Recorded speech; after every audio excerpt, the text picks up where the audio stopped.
Hello and welcome to this episode of the Kaleidoscope podcast. You've got me again.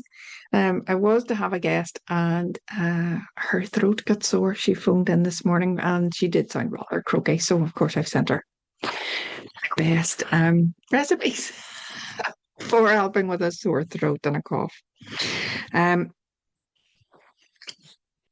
so that left me with what am I going to talk about this afternoon? I don't even know where we are. Today, what am I going to talk today on this podcast about change? And that's not, there's been lots of changes in my life, but I was a little bit unprepared because I wasn't thinking that I'd be doing it. So I decided to talk about the change I'm going through right now. If you follow me on my socials, you will know, and if you don't, you won't, that I have cancer. I have something like 8 tumours in and around my lower abdomen. I have a form of cancer called granulosa cell tumours, which is a recurring form of cancer.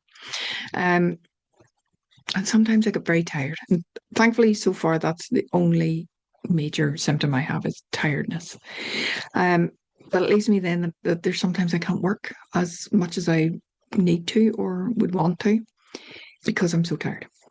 So I'm trying to put a lot of my stuff online, hence writing the book as well, to try and get multiple streams of income so that they talk about these passive income streams. Nothing passive about it. There's a lot of background work goes into creating these income streams.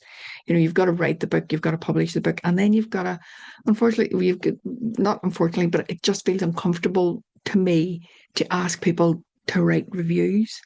I don't like that. I kind of think if people thought it was good and they find it useful, which I really sincerely hope they do, they would go on and they would write the reviews. The reality is that people don't. I know some people have bought the book and not even read it because they wanted to support me. Some bought it, haven't read it.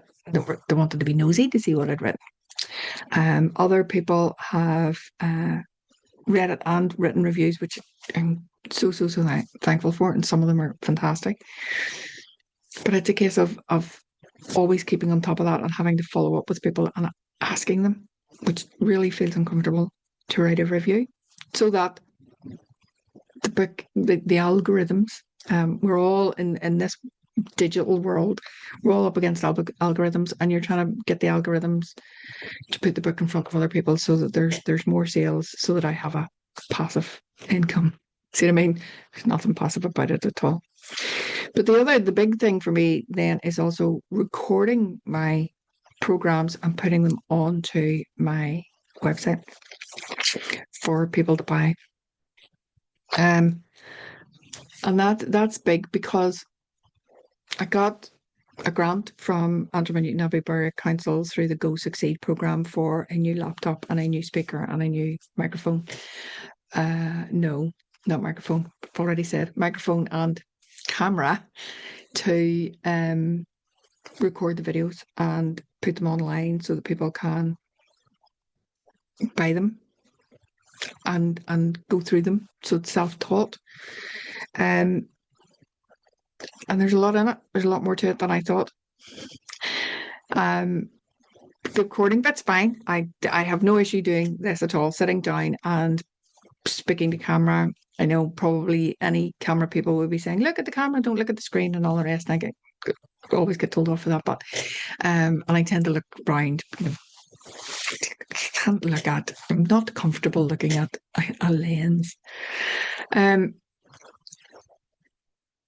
Then you've got to edit them and you've got to put captions on them so that people can read them. Because a lot of times, I don't know about you, but a lot of times I do this stuff in the living room with the TV on at night and I'm reading, when it's Facebook Reels and stuff, I'm reading, I'm not listening to the Reels. And I think, well, if I'm doing that, then I need to do captions and stuff for other people. I ain't going to do captions for anybody that is maybe deaf going through the courses. And so that all takes a level of technical knowledge that up until very recently I didn't have. Not to the level I have it now. So you kind of think, oh, I'll get that done next week, and then it just takes a lot longer. But You've also got to be, your mindset has got to be right. You've got to be in a good place to sit down and in this sense. And you've got to be, I rely a lot on the energy in the room, and talking to people and feeding from their energy and feeding from their questions and things. And so when you don't have that option to talk to people, to listen to people, to hear their questions, to answer their questions, that can be really off putting in a way that I have to try and remember the questions that I've been asked in other sessions and make sure that I answer those questions during the recording. And I have to try and make it as entertaining, which I'm trying to do right now with this, as well. And so there's quite a bit of pressure in a way because people are going to be part with their money. The podcast is free. If I make mistakes and stumble over my words and it's not as entertaining as maybe it is when I have a guest on and I can actually ask them. I'm hearing their story, a different story, and I'm getting to ask them questions about how it made them feel, etc. Slightly different, because it's free, and if I've stumbled over my words or whatever, I can edit it out for a start. But also, if you really don't like it, you just don't listen to it. It's that simple. Whereas if I'm putting a course on my website that people are paying money for, it has to be worth it. It has to be to a level where it's value for money. And again, for me, yes, I have bills to pay. And so there's a level of I need to make some money to pay the bills. For me, it's more about helping people and what I really want to make a difference. I want people to listen to this podcast, read the book, go and do the courses to help themselves, to learn that everything they can and need to do is within them and they can choose. It's not about making loads of money. Yes, I have bills to pay and I dearly want to be able to pay my bills. It's about helping people. I want to be able to help people. I want people to be able to help themselves. I want the course to be able to help people to help themselves. To learn that it's biology and whenever they're feeling anxious, they can breathe or they can tap. They can recall a really happy memory that just like I'm starting to smile because I'm remembering mine. I have anchors on my knuckles and I have memories and I don't even need to touch the knuckle now. When I start to talk about happy memories, my mind just goes there and it just makes me smile.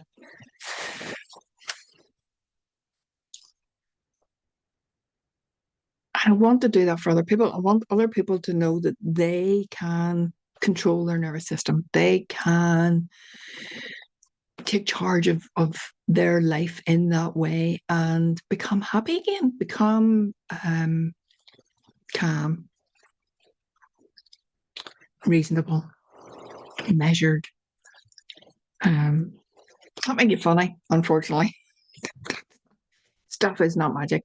Um, though at times it really does feel like it's magic. There are times whenever I would get stressful or whatever. And I lean on my toes, I lean on my gratitude or breathing or tapping or whatever. And it is like magic. It is like magic. Tapping just under my collarbone and telling myself, I am safe. I am safe. I am safe for a couple of minutes while breathing deeply can just take me to a whole other place. Grounding. I love grounding. So grounding. So if you're sitting somewhere listening to this now, just notice how your back feels in the chair. Notice how your legs feel in the chair. Notice how your feet feel on the floor. That's grinding. It's only one form of grinding. You can grind by putting your feet in sand or water or soil or grass. And you can lie in water as well as a way to grind. But this is one way of grinding where you're just letting your body know. If I'm able to notice how my back's feeling in the chair, my legs are feeling, my feet are feeling, and I'm not running away from anything and I'm not about to fight anything, perfectly, perfectly safe. I'm not about to go into freeze or any of those survival type modes. I am safe right now. If I can take the time to notice how is my back in the chair. And this is the thing. The vast majority of these tools are really, really simple and they're really easy to use. It's not easy work. You've got to do it all the time. You've got to be consistent. You've got to want it more than the life that is familiar to you now. So a lot of times your body, your amygdala is just trying to keep you safe. Sometimes in trying to keep you safe, it's actually putting you in situations that, whilst they're familiar, they're not beneficial to you. And so sometimes we have to change the situation that we're in. And that can be really hard. And because we're practicing a new skill, that can be really difficult as well. Because sometimes we don't remember. So I attach doing mine to bedtime and waking up because, well, for me anyway, I always go to bed to go to sleep and I always wake up the next day. So far, please God, thank God. And so if I attach it to doing something else, or maybe doing affirmations while I'm cleaning my teeth, or I do my gratitude when I'm getting out of bed in the morning as well. And I found gratitude when I first started all this and people asked me to do the gratitude work. I was like, so difficult. And now it kind of rolls out of me. And I can talk all day long about the things that I'm grateful for. Um, but it's not just about being grateful in the, I'm grateful for my warm, cozy bed in my house and the roof over my head and the electricity and running water. Sometimes it's finding myself in a situation that is really uncomfortable and having to find the gratitude in that moment to make the uncomfortableness go away. So recording the videos. I'm grateful for the laptop, the camera, the microphone to help me make these a little bit more professional than they would have been 6 months ago before I had all of that stuff. I am grateful that I have a voice and a presence to be able to be on camera. I am grateful that I have written my program and I know it well enough that I can go on camera and I can talk about it. I am grateful that people want to do my programs. Really, really grateful. It's sad. It's one of those, love to make myself redundant by having healed and helped everybody. But unfortunately, that's not the way the world works. And there'll be some people that will not, they'll listen to my stuff and go, oh, no, that's not for me at all. But somebody else hopefully would be able to help them because we all resonate with different people. But it's finding that gratitude in difficult moments. That's the real skill. And we practice our breathing and we practice our gratitude. We practice our affirmations and we practice meditation so that it's there for us when we really, really, really need it. And the meditation isn't about, I wouldn't really meditate in a stressful moment. I'm sure some people do. It wouldn't be where my mind would go to. For me, meditation is more about making my resilience zone broader. So that ability to cope, instead of it being really, really narrow, not cope at all, my meditation makes it really broad so that I have that give in my life to be able to cope with the stuff. So that's kind of the changes that are happening for me right now and the tools that I'm having to use. And I'm having to learn. Lovely lady helps me with my website. Things cost money. And so as much as I got a grant for the website as well, and as much as she did, there's still ongoing stuff that needs to happen. And so I'm having to learn about how do I build those parts of my website as well, which is just hilarious. And so those are the changes that are happening right now. And when we're talking about gratitude work, that's maybe the thing to be grateful for as well, is that when I've finished all this, when my course is online, I can be grateful to the cancer for having pushed me to make that step. And I know for some people that's a bit like pie in the sky, you're looking for the silver lining where there isn't one, and yada yada. But what's wrong with it? What's wrong with looking for the silver lining? What's wrong with, I'm not burying my head in the sand. It's completely different. If you're looking for the silver lining or you're that toxic positivity, I'm not. Please don't come at me with toxic positivity. That's not what this is. It's really not. It's not that I'm fooling myself that I'm better than I am or any of that. That's not. It's not the at least stuff. I'm not saying at least. Because I may have gained from this. I may have gained another skill. And I may reach an audience that I might not otherwise have reached if this hadn't pushed me to put the stuff online. I suppose my three questions, let's go back and think what the three questions. What was life like before? Well, life was like trying to help groups find funding to pay me to come in to do the course. A lot of trying to get testimonials off people to let groups know what it is I do and how good my program is. Their words, not mine. And trying to let individuals know that I'm here doing one-to-one talking therapies and hypnotherapy for PTSD.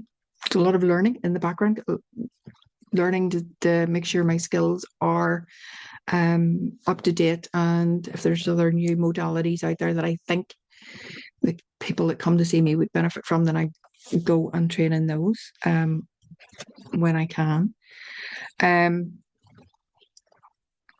What was life like during? I suppose during, depends which bit you're talking about. It was a bit of a slap in the face, if I'm honest, to learn where are we now? Over a year ago now, a year and a half ago. It was a blood test came back to show my numbers had increased, and I knew then that it was back. And I got it confirmed then in the September. So that was in the June. In September 2023, it was confirmed it was back. From there, we've just been monitoring because they can't, I've had so many surgeries that they can't do any more surgeries. And because it's very, very slow growing cancer, it's no medication that would really, really benefit it, shrink it or do any of that. So then it was looking right. Okay, so what can I do? How can I support myself? So I've been very, very lucky and very blessed. Links to Pink bought me a cold water plunge pool and give me some sessions with Trisha at Umry Lodge for lymphatic drainage reflexology. I was trying to get the name of it right. Started a cancer support group because cancer support for me, it wasn't that I really needed counselling as such. I just needed people who knew how it felt, that weren't family that would worry about what it was that I was saying, you know. Because at times you just want to say, this is pants. I'm tired. And I'm tired of being tired. And so I wanted to have conversations with people who just got that and who weren't doing the toxic positivity stuff. Which I know people, that comes from a place of love. They don't know what to say, and so they're just saying something they think will help.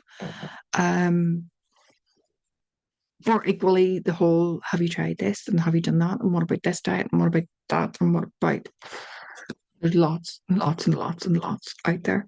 And I've done that myself. And I would tell people, here's a list of books, here's a list of, depending on where you are in your journey, you're maybe ready to hear all that, or you maybe not.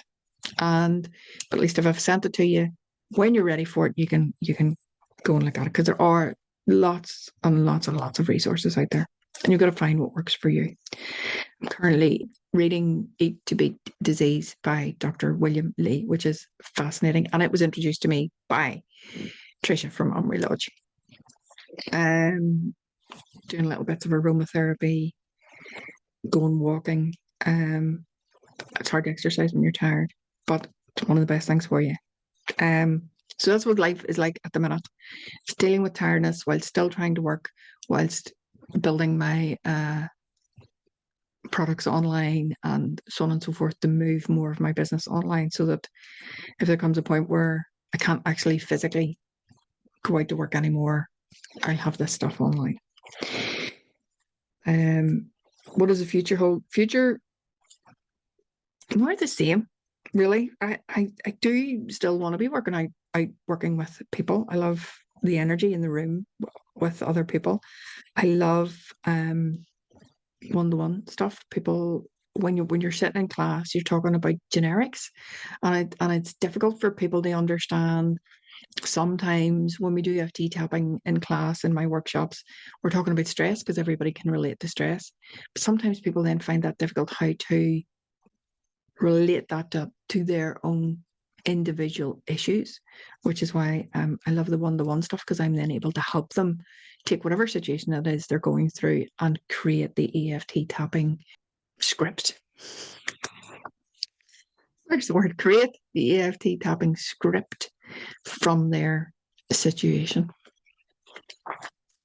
I love being a guest speaker for different and various things. I do love that. I love, because I love this information. I love getting this information out to as many people as can.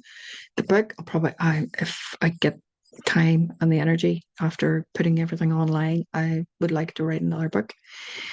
So I just hope life has more of the same, really. And I get to keep doing this, and I get to keep helping people, and the universe keeps surprising me with the people that I meet, or the circles that I kind of fall into, and the people who step forward to help me. It's bizarre. So this funding came along that allowed me to get the laptop, speaker, and camera.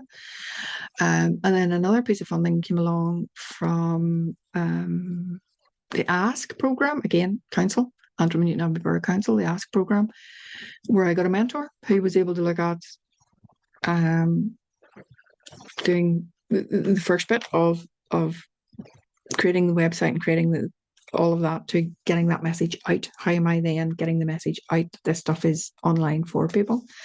So that was a huge, he did a huge piece of work, and I'm now trying to implement that on my website, which is the learning curve. So that's what the future holds, is lots of learning around how to build websites, or how to build that bit of the website, how to fix those sorts of things, SEO, digital marketing, and all this, which when you're a coach, when you're, if you're Tony Robbins or Lisa Nichols, all those big guru type coaches, you probably have teams of people that can do the website, when you're me, you're on your Jack Jones, and it's up to you. I've got to do the website, bar when I get a bit of funding and I get help to pay for these things, then I can bring people in to do stuff for me. But other than that, I've got to do it myself. And so, as much as all I want to do is help people, then I actually have to learn how to do digital marketing and websites and so on and so forth. And so in a way, it's great crack. So that's the surprising thing about the universe, is that it's saying stuff in a timely manner for me to help me to do the stuff that I need to do. I suppose stumbling over my words.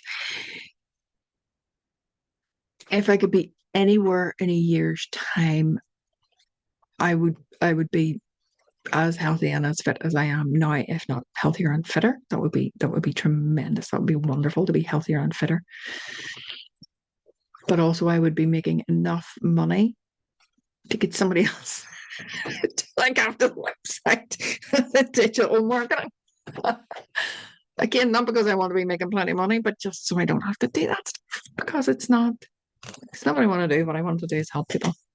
But unfortunately, to be able to help people, I've got to do so even this podcast, something like this takes, would you believe, you'll be listening to this for 15, 20 minutes, half an hour, whatever it is, whatever length of time I ramble for.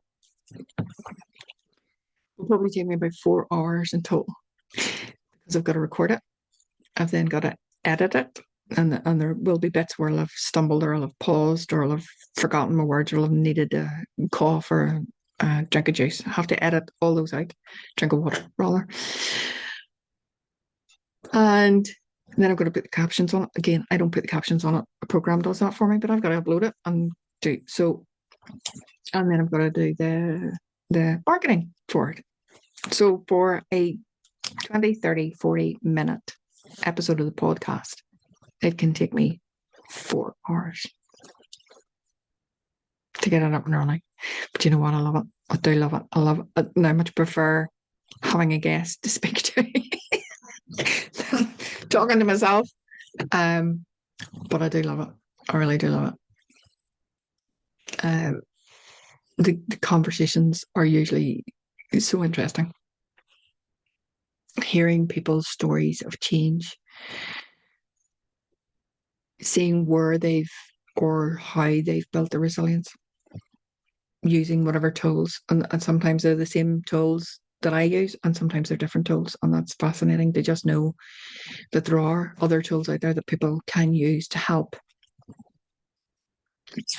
build their resilience to be able to cope with life, and that we don't have to live with anxiety, don't have to live in fear, don't have to live in sorrow and sadness. And yes, sometimes we do have to be there. Sometimes whatever emotion we're in, we should experience it. We are here, as far as I'm concerned, we are spiritual beings in human bodies on an earthly journey. And we came here to experience life in all its forms. So we should experience the sadness. We should allow ourselves to experience the sadness, the anger, the regret, the passion, the love. We should allow ourselves to experience all of that. But we shouldn't live there. Even the happy, you cannot be happy all of the time. If you're happy all the time, there's something really wrong. There's something really wrong. Life is meant to be varied. I believe.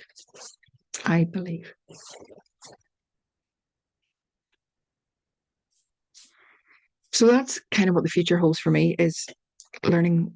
The immediate future is about learning how to build stuff on my website till I get these programs out. There's no point in, I'm kind of one of the best kept secrets at the minute. I'm really, really good at what I do, but there's only a very small handful of people know that. And I need to get it out a bit more broadly so I can keep paying the bills. I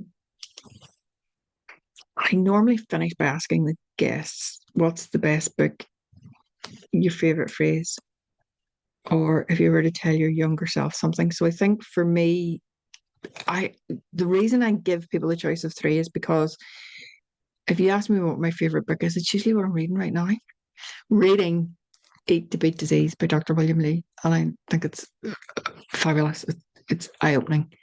I love that he backs it all up with science. I love the science. I'm not very good at the science, but I love it. I love that there's scientific evidence for all this stuff. However, the book that I recommend to people most is The Body Keeps the Score by Bessel van Kolk. To understand trauma and to understand what it does to your body, and it's lovely that he goes through and he shows brain scans and everything of people experiencing trauma, how the brain experiences trauma.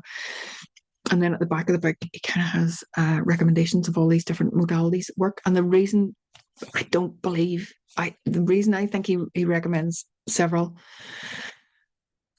is there's no one size fits all. We are all different people and different and that's why for some people will resonate deeply with me and will want to work with me and we will work really, really well together. And there'll be other people and we could be doing exactly the same thing. I could be working using exactly the same tools as another talking therapist, as another therapist, as another the same PTSD hypnotherapy. It is a protocol that we all go through exactly the same way. And you could work with me and it maybe just doesn't hit the mark, and you could maybe work with a different therapist doing exactly the same protocol and it will absolutely hit the mark. So sometimes it's about each other's energy. Sometimes it's the tone of voice. It's how I sell it. I hate that word, but yeah, it's how I sell it. Maybe doesn't land with you. Um, and so Russell Von Kolk's book has modalities at the back, and I would say keep trying, keep trying, keep trying. And I know it can be expensive, but if you want to heal, you've got to keep working until you find the thing that works for you. And again, it might be like me, where it's not just one thing. I have a whole program of things, and I use different tools on different days. Um, favorite phrase, my favorite phrase is "This too shall pass," and it doesn't matter what it is, whether it's happiness, sadness, anxiety, grief, anger, poverty, rich, abundance, whatever. This too shall pass. Um, and what would I tell my younger self? I've listened to all the things my guests have said so far, and I kind of agree. I agree with all of them. I loved Graham Nichols. Were just keep going because all the experiences you've ever had have made you who you are. Part of me really, really loves that. But I think for me, I think I've been telling myself that I was okay. You're okay. I'm not going to be taken in any way that I am safe. Obviously, I've got to this age, so I was safe on lots of levels. But also that I was okay as a person. I didn't need to try so hard to be something I wasn't. I should just be me because I was okay. Not everybody's cup of tea. That's all right. Some people drink coffee. Some take tequila. Some take champagne. I'm not everybody's cup of tea. It's fine. I'm okay. So I think that would be my three. I know. Give you 4 books, two books. So I'll give you 4 altogether. And I could maybe think of several more books. But um so you've listened to me rambling to myself. Thank you so much. I appreciate it. I appreciate you supporting my little podcast. Hope you've got something out of it, something useful. Um, if at the very least all you've got is a bit of a laugh at me, not quite knowing where to look, or giggling at myself and talking to myself, like that's fine. I wish you good emotional well-being. And you want have a go over and have a wee look at my website and tell me what you think about it.